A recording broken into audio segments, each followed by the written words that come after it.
Hello everyone. Good morning to all. कैसे हैं आप सब? आशा करता हूँ अच्छे होंगे और हेल्दी होंगे। तो फ्रेंड्स, आज की वीडियो में मैं आपके लिए लेके आया हूँ 2024 का जो हमारा अगस्त का री एग्जामिनेशन हुआ था नेट का, उसका क्वेश्चन पेपर, उसके कुछ इंपॉर्टेंट क्वेश्चंस जो हम उम्मीद करते हैं आगे आने वाले पेपरों में देख सकते हैं। इसके अंदर मैंने वो टॉपिक चूज करे हैं जो सबसे ज्यादा रिपीट होते हैं हमारे पेपर के अंदर और सबसे इंपॉर्टेंट थीम के अंदर से कवर होते हैं। तो चलिए स्टार्ट करते हैं कुछ क्वेश्चंस को देखना और देखते हैं उनके सॉल्यूशंस। फर्स्ट है आपका the administrative man of Herbert Simon bridges. Administrative man Herbert Simon की बुक है आपकी। उसमें से ये पूछ रहे हैं आपसे कि एडमिनिस्ट्रेटिव मैन जो है उसके कैरेक्टरिस्टिक्स क्या है आपके।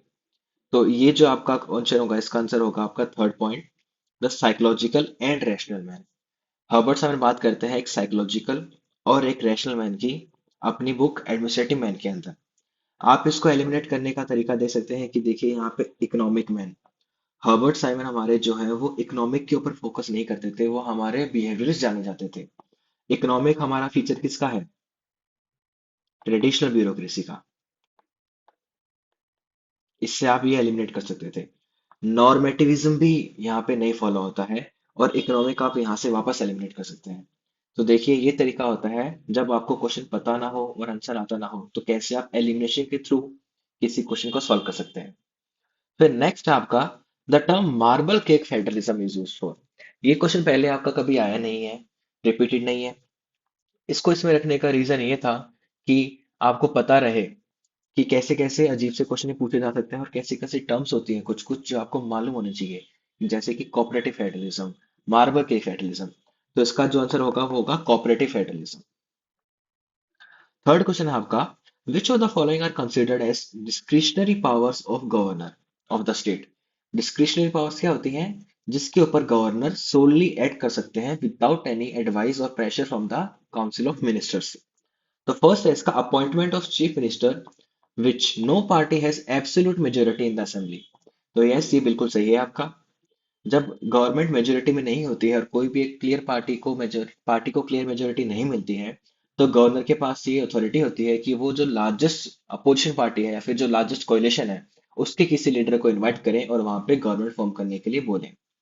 फिर आपका appointment of speaker of the assembly, ये आप मुझे बताना कि है या नहीं है। थर्ड है डिसमिसल ऑफ अ मिनिस्टर। बस, डिसमिसल ऑफ अ मिनिस्टर।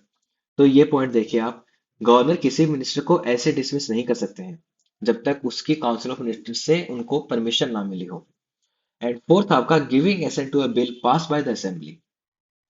अब यहाँ पे इन्होंने बहुत वेगली बोला है कि कौन से बिल की बात हो रही है। देखिए, अगर मनी बिल की बात होती है तो गवर्नर के लिए मैंडेटरी है, डिस्क्रिशनरी नहीं होता है, उनको बिल के ऊपर अपना एसेंट देना ही होता है। क्यों?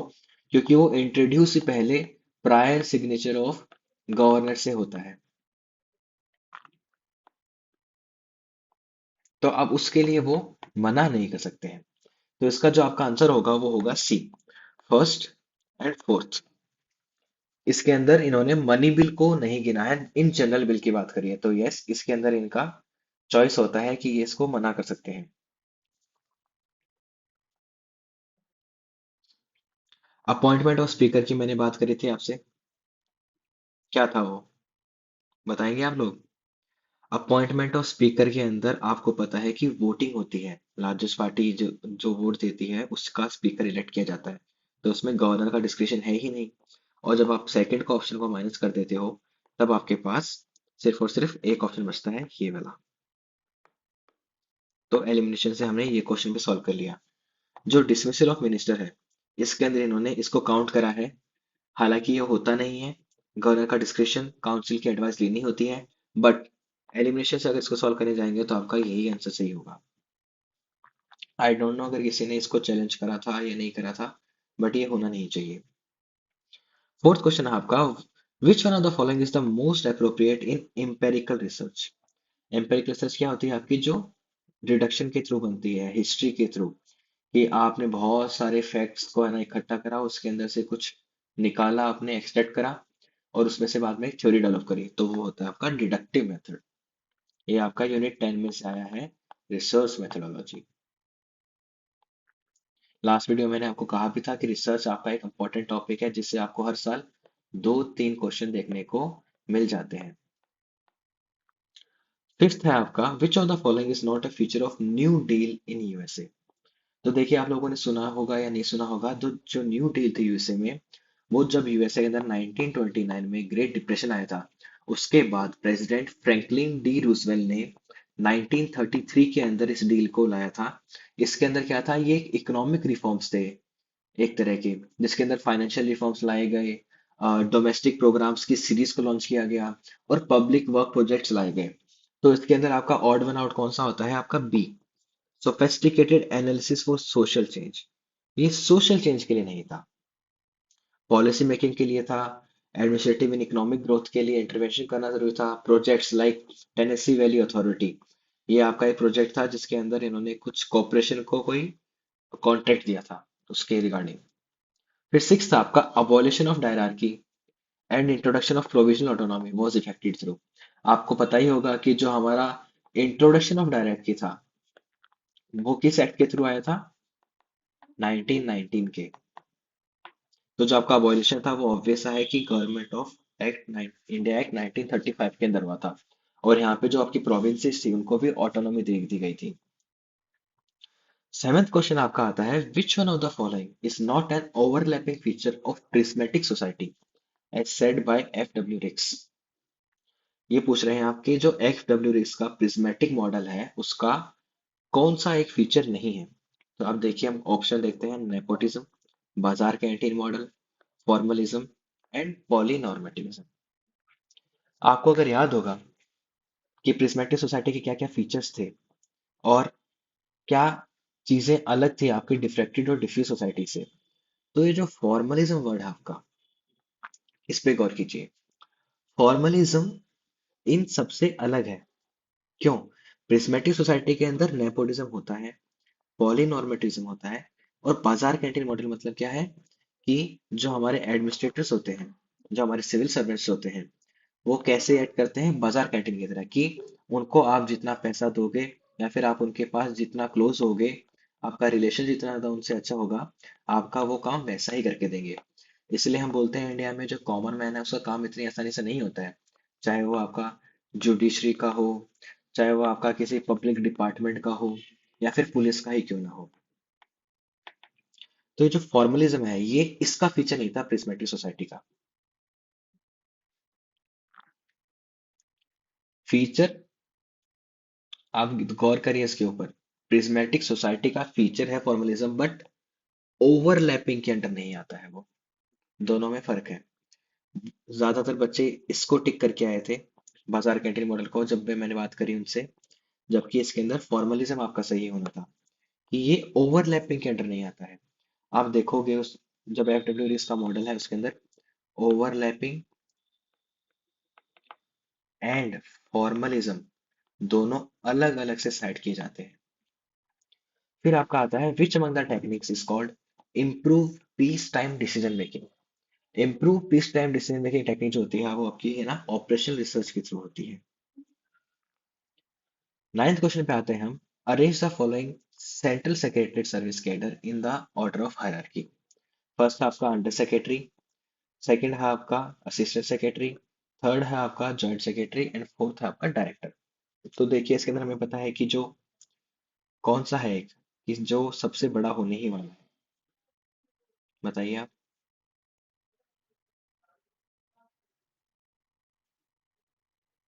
Joint secretary, yes, joint secretary है जो आपका, वो नॉर्मल सेक्रेटरी और एडिशनल सेक्रेटरी के साथ में गिना जाता है, बिल्कुल हायरार्की में ऊपर नीचे। तो जॉइंट सेक्रेटरी में आपका सबसे बड़ा होता है। तो इससे हमारे दो ऑप्शंस एलिमिनेट हो जाते हैं। अब हम देखते हैं कि आपका फोर्थ होना चाहिए या फिर फर्स्ट होना चाहिए। फोर्थ क्या आपका डायरेक्टर, और फर्स्ट क्या आपका अंडर सेक्रेटरी।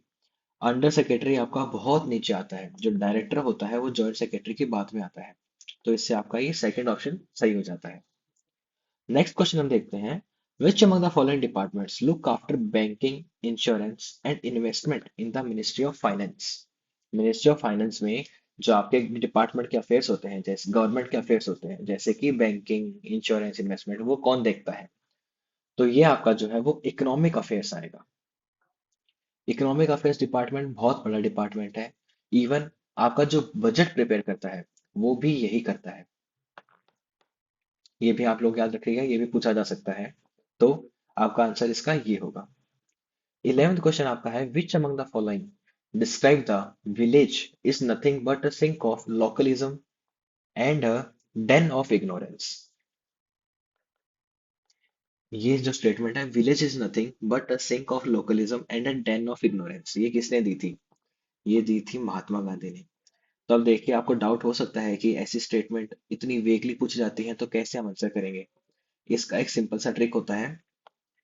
या तो आप देखिए कि इसके अंदर मोस्ट पॉपुलर कौन से हैं, जो सबसे इंपॉर्टेंट पर्सनैलिटी हो सकती है एक तरह से। या फिर बिल्कुल ही ऑड वन आउट करिए कि ऐसा नाम जो सुना ही नहीं है, वो भी इतने फेमस नाम के बीच में, कि वो कहीं पे सूटेबल ही नहीं लग रहा है। तो इसके अंदर आप देखोगे तो जो महात्मा गांधी है, ऑब्वियसली वो फादर ऑफ नेशन है। और सेकंड पॉइंट ये कि जो विलेज और लोकलिज्म की बात की जाती है, वो महात्मा गांधी ने सबसे ज्यादा पॉपुलर की थी। जो हमारा पंचायती राज का सिस्टम है, वो इन्हीं का तो आइडिया था। फिर नेक्स्ट आपका स्टेट फाइनेंस कमीशन, क्या कौन सी बॉडी है? लीगल, एडमिनिस्ट्रेटिव, रेगुलेटरी या फिर कॉन्स्टिट्यूशन? तो ऑब्वियस सी बात है, ये कॉन्स्टिट्यूशन बॉडी है, क्योंकि कॉन्स्टिट्यूशन में मेंशन्ड है अगर अलग से आर्टिकल के थ्रू। अगर आपको कंफ्यूजन वहां पे होती कि ये स्टेट्यूटरी बॉडी है या फिर कॉन्स्टिट्यूशन बॉडी है, तब तो फिर भी समझ में आता है, बट ये बिल्कुल ही वेग क्वेश्चन है, बिल्कुल इजी सा। ठीक है। नेक्स्ट क्वेश्चन देखते हैं, when the obligations of public servant are above the personal interest. Obligations क्या, कि पब्लिक सर्वेंट जो है अपनी ड्यूटीज को अपने पर्सनल इंटरेस्ट के ऊपर मानता है, तो उसको क्या कहते हैं? इम्पार्शियलिटी, ऑब्जेक्टिविटी, ऑनेस्टी या फिर इंटीग्रिटी? तो देखिए, इम्पार्शियलिटी तो बिल्कुल नहीं होना है, ना ही ऑब्जेक्टिविटी होना है। आपको कंफ्यूजन इंटीग्रिटी और ऑनेस्टी में हो सकती है।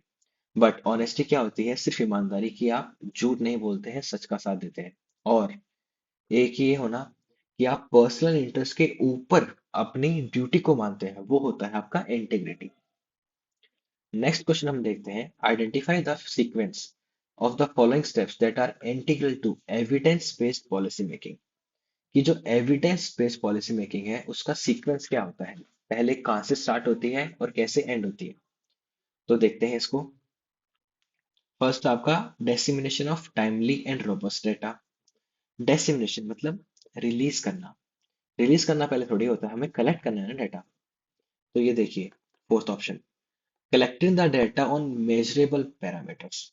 फोर्थ आपका सबके अंदर है। चलिए इसको कंसिडर करते हैं कि फोर्थ तो फर्स्ट पे आएगा। नेक्स्ट आपका integrating data analysis and third आपका warehousing facility for storing and integrating integration data. तो देखिए, जब आपने डाटा कलेक्ट कर लिया, आप उसको कहीं स्टोर भी तो करोगे, उसको इंटीग्रेट करोगे, छांटोगे अलग से। तो सेकेंड स्टेप आपका होता है ये, फोर्थ के बाद में आपका आना चाहिए थर्ड। ये रहा आपका फोर्थ के बाद में third. This is the correct option. फिर आप इंटीग्रेट करते हो डाटा को अलग अलग करने के बाद में, और बाद में डिसेमिनेशन, आप डाटा रिलीज करते हो। फिफ्थ आपका, which among the following components are related to policy outcome evaluation. कि पॉलिसी आउटकम एवोल्यूशन के अंदर हमारे कौन कौन से कंपोनेंट्स आते हैं। आपका है policy goals, programme outcome, identify target population and measures of indicators. इस क्वेश्चन को ध्यान से पढ़िए। थर्ड ऑप्शन जो है आपका, आइडेंटिफाई टारगेट पॉपुलेशन। क्या आप इवेल्युएशन या फिर आउटकम के टाइम पे टारगेट पॉपुलेशन को आइडेंटिफाई करते हो, या फिर पॉलिसी बनाने से पहले करते हो? पहले करते हैं ऑब्वियसली। तो ये तो बिल्कुल नहीं होना चाहिए। अगर हम थर्ड रिमूव करते हैं, तो ये ऑप्शन एंड ये ऑप्शन अपने आप कैंसिल आउट हो जाते हैं, और हमारा बचता है सिर्फ थर्ड। क्वेश्चन को ध्यान से पढ़ना स्टार्ट कीजिए, आपको आंसर उसके अंदर मिलेगा। अगर वो आपको नहीं आता है, अगर आपने पढ़ाई करी अच्छे से, तो वो सबको नहीं आता है। ये बात हमेशा ध्यान रखिएगा। बट एलिमिनेशन जो ट्रिक है, वो आपको सीखनी जरूरी है, वो सबको नहीं आती है, और बच्चे इसी में नंबर अपने कटवा लेते हैं। 16th क्वेश्चन आपका, arrange the following in a chronological sequence of their Inception in India. तो देखिए, फर्स्ट आपका डिसेंट्रलाइजेशन कमीशन रिपोर्ट, सेकंड आपका committee on plan projects of national development council. And third है आपका नेशनल एक्सटेंशन सर्विस, कब आपकी start हुई थी। एंड फोर्थ आपका इंट्रोडक्शन ऑफ पंचायती राज। तो देखिए, ये तो पता है इंट्रोडक्शन ऑफ पंचायती राज सबसे लास्ट में आया था 1993 के अंदर, तो ये कॉन्स्टिट्यूशनलाइज हुआ था। बट अगर पूछे कि सबसे पहले कब आया था, वो आपका था 1959 में, स्टार्ट हो गया था यहाँ से। तो 1959 ही आपका होगा लास्ट वाला सबसे ज्यादा। तो अब देखिए, एक ऑप्शन आपका यहाँ से कट हो जाता है। अब हम देखते हैं कि इनमें से कौन सा क्या क्या है। जो रॉयल कमीशन आपका, इसको हम रॉयल कमीशन ऑन डिसेंट्रलाइजेशन बोलते हैं। ये आपका 1909 में आया था। जो आपकी कमेटी स्टैब्लिश हुई थी प्लान प्रोजेक्ट फॉर एनडीसी के लिए, वो हुई थी 1954 में। और जो आपकी नेशनल एक्सटेंशन सर्विस है, वो स्टार्ट हुई थी 1953 के अंदर। तो ये आपका हो गया फर्स्ट, ये सेकंड एंड ये थर्ड। तो first, second and third and fourth, A is the correct answer. Seventh, 17th question, which one of the following is not a feature of survey research. Survey research का एक feature कौन सा नहीं है। First देखिए, give exact measurement of the population. यहीं पे आपको अपना आंसर मिल गया है। सर्वे रिसर्च जो होता है वो आपका पॉपुलेशन को मेजर करने के लिए थोड़ी होता है। पॉपुलेशन से कुछ सैंपल ड्रॉ करना हो, सेंसस से कुछ यूजफुल एक्सट्रैक्ट करना हो, या फिर बहुत सारे वेरिएबल्स को काउंट करना हो, कंसीडर करना हो। बट आपका पॉपुलेशन को मेजर करने के लिए नहीं होता है, वो तो सेंसस होता है अलग से। सर्वे रिसर्च का फीचर नहीं है ये। फिर आपका 18 क्वेश्चन है, which one of the following is not included in McDonald theory of need. McDonald theory of need आपने पढ़ी होगी। ये कब आई थी, कौन सी बुक में आई थी, ये लोग आप लोग मुझे करके बताएंगे। चलिए, आपको बुक का नाम मैं बता देता हूँ। द अचीविंग, क्या है आगे, सोसाइटी। जो इसका ईयर है वो आप लोग मुझे कमेंट करके जरूर बताइएगा कि कौन से ईयर में ये आई थी। आपका रिवीजन होना बहुत जरूरी है। तो इसके अंदर कौन कौन से फीचर्स थे, बताइए। पावर था, अचीवमेंट था, एंड एफिलिएशन था। रिवॉर्ड इसके अंदर नहीं था। ये क्या थ्योरी कहती थी कि ये तीनों जो चीजें हैं वो एक ह्यूमन के बिहेवियर को अफेक्ट करती हैं।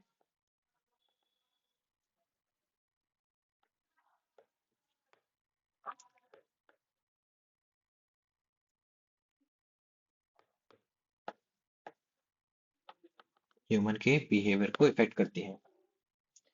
फिर 19th आपका था, विच of the following is a proportional tax. Proportional tax क्या होता है, जो आपकी इनकम के प्रोपोर्शन के साथ चेंज होता है। अगर आपकी इंक्रीज हो रही है तो टैक्स भी आपका इंक्रीज होगा, अगर आपकी इनकम कम हो रही है तो टैक्स भी आपका कम होगा। तो ये कौन सा होगा, प्रोफेशनल टैक्स। प्रोफेशनल टैक्स किस पे लगता है, जैसे आपके चार्टर्ड अकाउंटेंट सीएस होते हैं, या फिर कोई ट्रेडर्स होते हैं।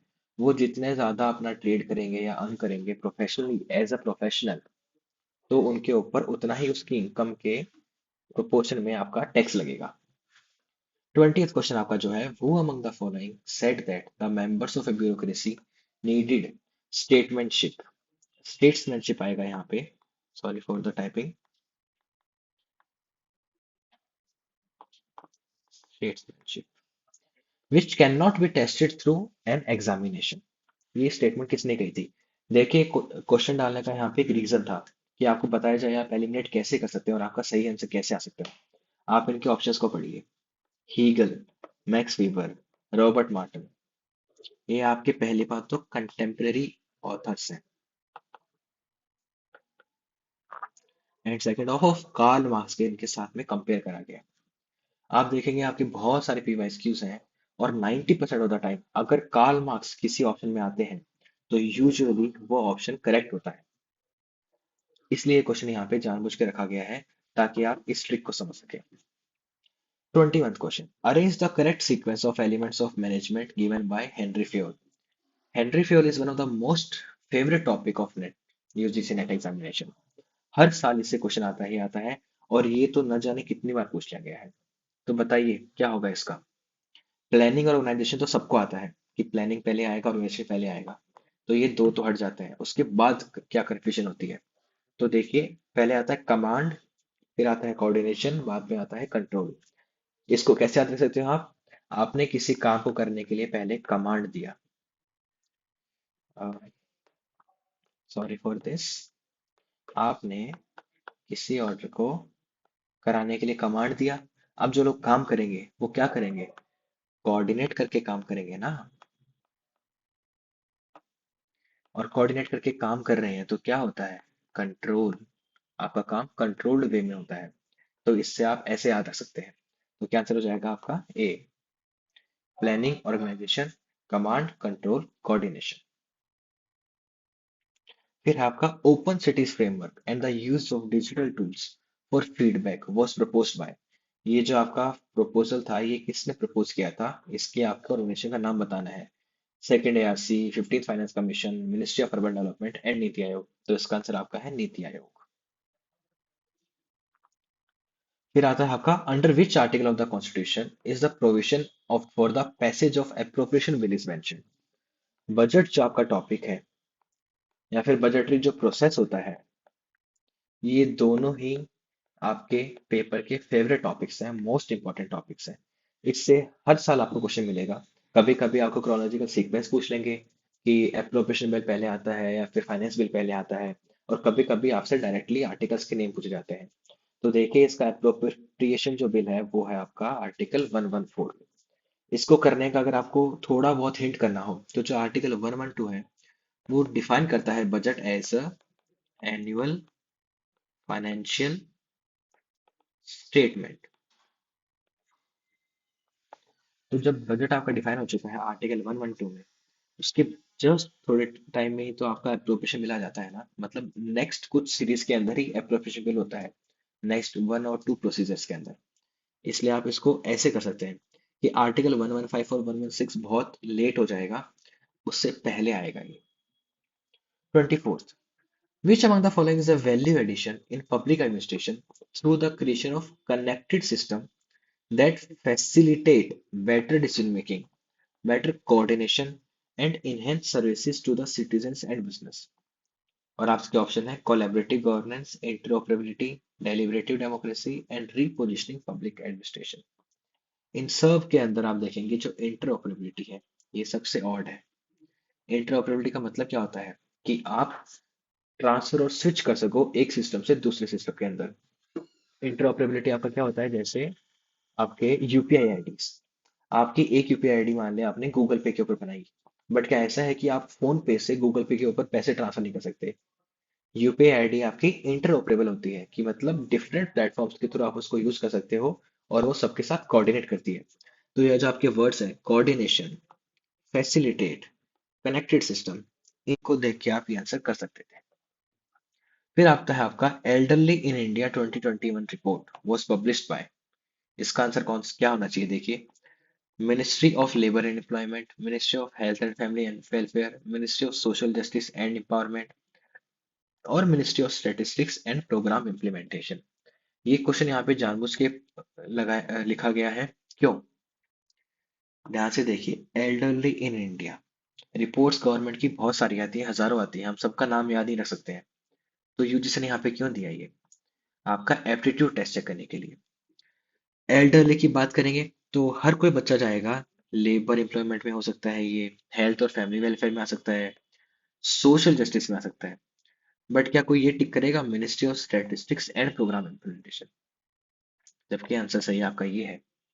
मैंने कहा था आपको ऑड वन आउट चुनना। आपको लगे कि यार ये कहाँ पे कैसे आ गया, ये तो ऑप्शन मैच ही नहीं हो रहा है, कहीं से सेट ही नहीं बैठ रहा। मोस्ट ऑफ द टाइम आपका आंसर वही होता है। तो चलिए, आज के लिए इतने ही क्वेश्चन आपके 2024 पेपर से। होप करता हूँ आपको अच्छा लगा हो और समझ आया हो। अच्छा लगा तो please like share and subscribe the channel. Channel की हमें रीच बढ़ानी है, आप लोग जो इसमें हेल्प करेंगे। और अच्छा लगा तो अपने दोस्तों से जरूर शेयर करिएगा। Thank you so much.